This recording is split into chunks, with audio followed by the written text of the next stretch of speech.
आणि जेव्हा ही मॉकड्रिल केली जाते तेव्हा सर्वात मोठी भूमिका असते ती नागरी संरक्षण अर्थात सिव्हिल डिफेन्स विभागाची। आणि उद्यासुद्धा अर्थातच हा विभाग अतिशय महत्त्वाचा असणार आहे। युद्धाच्या परिस्थितीमध्ये सिव्हिल डिफेन्स नेमकं काम कसं करतं, नागरी संरक्षणाचे फायदे नेमके काय आहेत, जाणून घेऊया या रिपोर्टमधनं।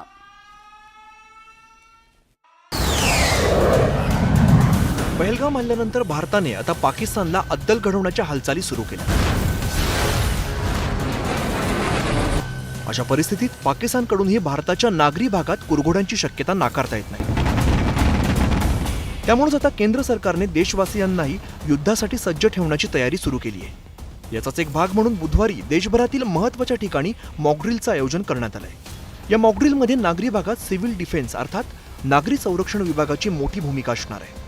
युद्धाच्या परिस्थितीत नागरिकांचं संरक्षण करण्यासाठी महत्त्वाची जबाबदारी ही सिव्हिल डिफेन्सची असते। नैसर्गिक आपत्ती, युद्ध किंवा इतर धोक्यांच्या स्थितीत लोकांना मदत करणे, संकटाच्या काळात लोकांना सुरक्षित ठिकाणी पोहोचवणे, युद्ध स्थितीत काय करावं, कसं वागावं याबद्दल जागरूकता वाढवण्याचं काम हा विभाग करतो। सिव्हिल डिफेन्सच्या माध्यमातून आपत्कालीन परिस्थितीत नागरिकांना मदत करण्यासाठी एक मजबूत यंत्रणा तयार केली जाते। आता ही गृह खात्याच्या सूचनेनंतर देशभरातील 244 जिल्ह्यात मॉकड्रिल केलं जात आहे।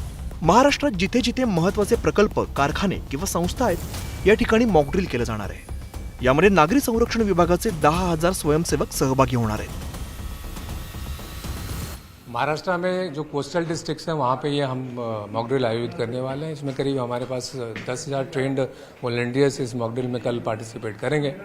और इसमें युद्ध की परिस्थिति हो या युद्ध जैसी कोई परिस्थिति हो तो इसमें एक सामान्य नागरिक उसमें खुद की रक्षा कैसे कर सकता है और अपने आसपास के लोगों की रक्षा कैसे कर सकता है, इसकी ट्रेनिंग जा सकती है। लोकांचं संरक्षण करतानाच देशातील महत्त्वाच्या साधन संपत्ती, प्रकल्प आणि संस्थांचं संरक्षण करण्याचाही प्रयत्न सिव्हिल डिफेन्स विभागाच्या वतीने केला जातोय। युद्धस्थितीत सर्वसामान्यांना सज्ज करण्याचं महत्त्वाचं काम हा विभाग करत असतो। मुंबई में जो वार्ड सिस्टम के हिसाब से जो हमारे वॉलंटियर्स हैं वहाँ पे ऑपरेट करेंगे। और इसमें एक खास करके जो किसी सिचुएशन में जब वैसा लॉस एंड डैमेज की सिचुएशन होती है उस समय प्रॉपर्टी एंड पर्सन की रक्षा के लिए एक सिविलियन क्या कर सकता है उसकी हम उसमें मॉकड्रिल करके फीडबॅक लेने वाले हैं। पंतप्रधान नरेंद्र मोदींच्या बैठकांचं सत्र, लष्करांच्या तीनही दलांचा युद्ध सराव पाहता भारत युद्धासाठी सज्ज असल्याचं दिसतंय। सैन्य आणि सरकारच्या स्तरावरील ही सज्जता मॉकड्रिलमुळे आता सर्वसामान्य नागरिकांमध्ये येण्यास मदत होणार आहे। अशा स्थितीत आपल्या सभोवताली असलेल्या स्वयंसेवकांना सहकार्य करणे हे आपल्या सर्वांचं कर्तव्य आहे। शरद जाधव, न्यूज 18 लोकमत, मुंबई।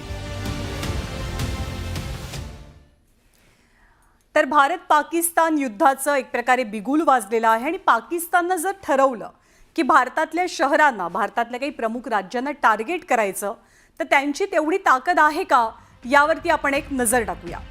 महाराष्ट्र आपल्यासाठी महत्त्वाचा, देशासाठी सुद्धा तितकाच महत्त्वाचा। या महाराष्ट्रातली कोणकोणती शहरं टार्गेटवरती असू शकतात? सगळ्यात आधी अर्थातच मुंबई देशाची आर्थिक राजधानी आहे। कराचीपासून मुंबईचं अंतर आहे, हवाई अंतर आहे 887 किलोमीटर इतकं, तर पुण्याचं हवाई अंतर आहे 998 किलोमीटर इतकं। तर कराचीपासून नागपूरचं अंतर आहे 1303 किलोमीटर इतकं।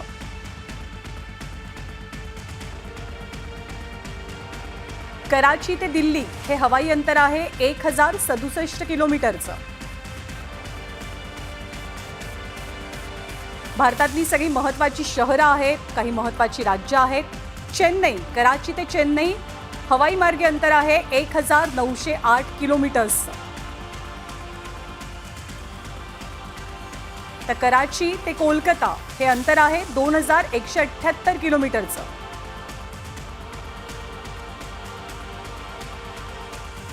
तर भारतातली काही महत्त्वाची शहरं, महत्त्वाची ठिकाणं ही पाकिस्तानच्या टार्गेटवरती असू शकतात। त्यातलंच पुढचं नाव आहे ते हैदराबादचं। जवळपास 1400 किलोमीटरचं अंतर कराची ते हैदराबाद इतकं आहे।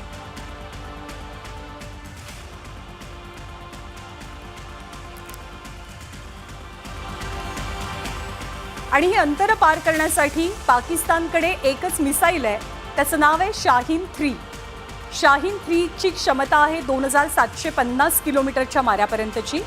शाहीन 3च्या रेंजमध्ये महाराष्ट्रामधली या अंतरानुसार पुणे, मुंबई, नागपूर ही महत्त्वाची शहरं येतात। तर भारतातली 4 प्रमुख शहरं सुद्धा येतात. त्यामध्ये अर्थातच नाव दिल्लीचं आहे, चेन्नईचं आहे, कोलकात्याचं आहे आणि हैदराबादचं सुद्धा.